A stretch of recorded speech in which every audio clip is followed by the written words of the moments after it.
Hey, what's up, Street Talks? Eric from the Eric from Street Photography blog. So today I want to talk to you guys about the ethics of street photography. So this is kind of a new format, and I'm just kind of experimenting. So when it comes to shooting street photography and the ethics, there's the golden rule: do unto others as you don't. Sorry, do unto others as you want others to do unto you. The reason why I think the golden rule is not good in street photography is that what you want others to do unto you isn't necessarily what others want done unto them. So let me tell you a story. Once upon a time, there was this amazing, beautiful phoenix, like it was like a bird. And the king was like, "Oh my God, phoenix, you're the most beautiful thing ever. I'm gonna treat you like a king." So the king goes to the phoenix, the bird, uh, clothes the phoenix in the finest robes, and gave them the phoenix the most luxurious bed, gilded with gold, and offered to feed the phoenix some of the finest wine and the finest meats. Of course, the phoenix ends up dying because birds don't like eating uh, beef belly or bacon or whatnot.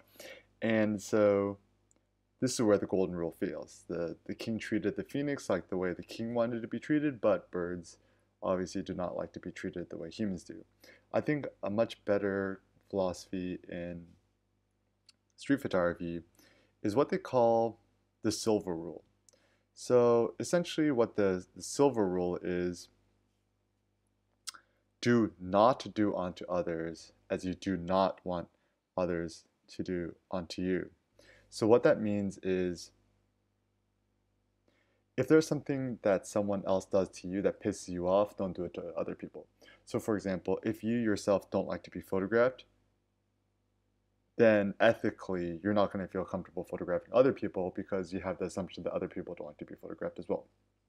The reason why I think this is important to think about is that there are individuals like myself who are massive egomaniacs who love to have their photos taken. If you ever watched the video I did with Kai, this analog Okay, so rev we've video that gone I to did with North him, Korea and Hong Kong for one. and it was just kind of funny if I just kind of skip along. People are like, "Oh, Eric, you're such an asshole. How'd you feel like if other people photographed you?" And there's somewhere on the scene that we kind of dress up in these ridiculous outfits.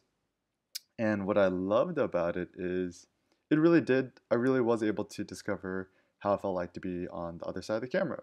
And so, we're just kind of walking around the streets, shooting street photography in these outfits. I'm offering kids candy because that's what creepers do.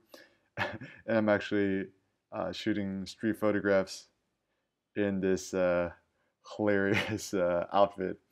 And somewhere along the line of doing this, there was a lot of people who started taking photos of me, and yeah, like here's just random strangers photographing us. And so it wasn't really such a big deal. Like for me, I like the attention.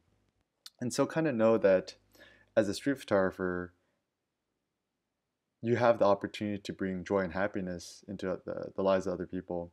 And one practical tip I'll give is just, if you yourself don't like having your photo taken, just ask yourself why you don't like having your photo taken.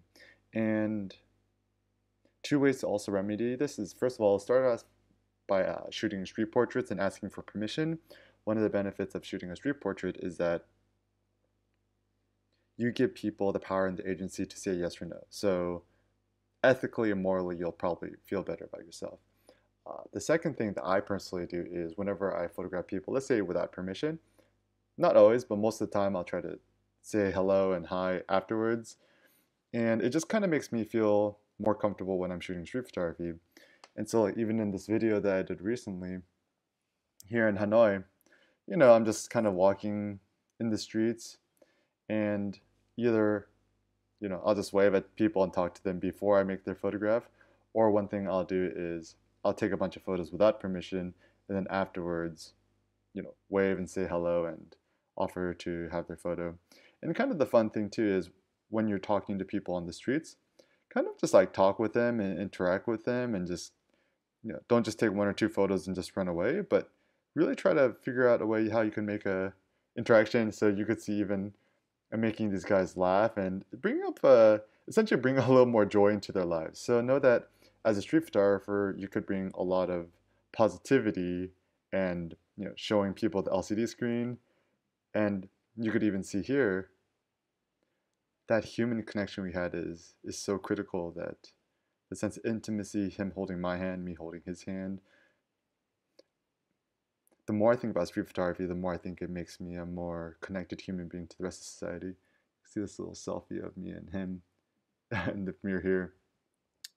And so it's just to be, yeah, less creepy. And you can see that handshake I did at the end, very critical as well.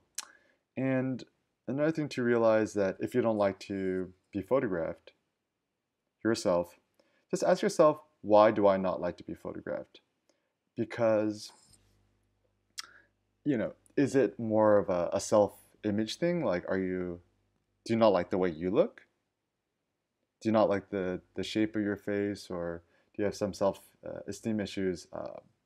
And so I'd recommend, and this is a lesson I got from my friend Sarah Lando, is pay somebody $200 to shoot your portrait for an hour and see how you can make yourself feel comfortable on the other side.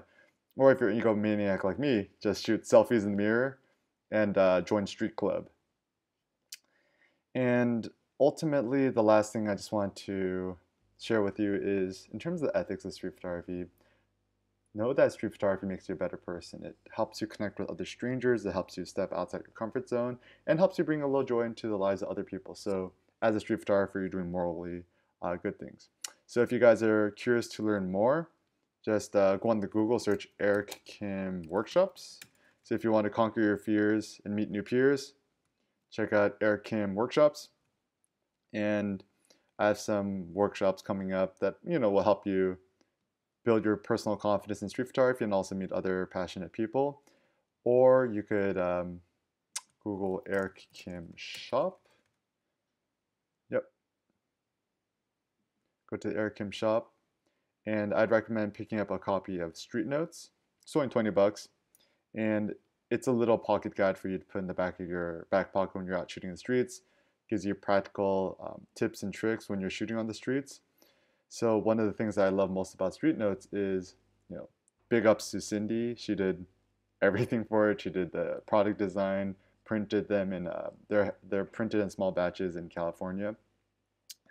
And consider it like a workshop in your pocket, where you have an opportunity to have the living voice of Eric Kim always with you when you're shooting on the streets. It's actually very practical, and there's composition tips, technical tips, other street photography tips, and if I start street photography all over again, I wish I had this. All right, so thanks a lot for watching, guys, and if you want to learn more, just go to Eric Kim blog, and obviously I have lots of stuff on street photography in terms of conquering your fears and whatnot. All right, peace out, guys.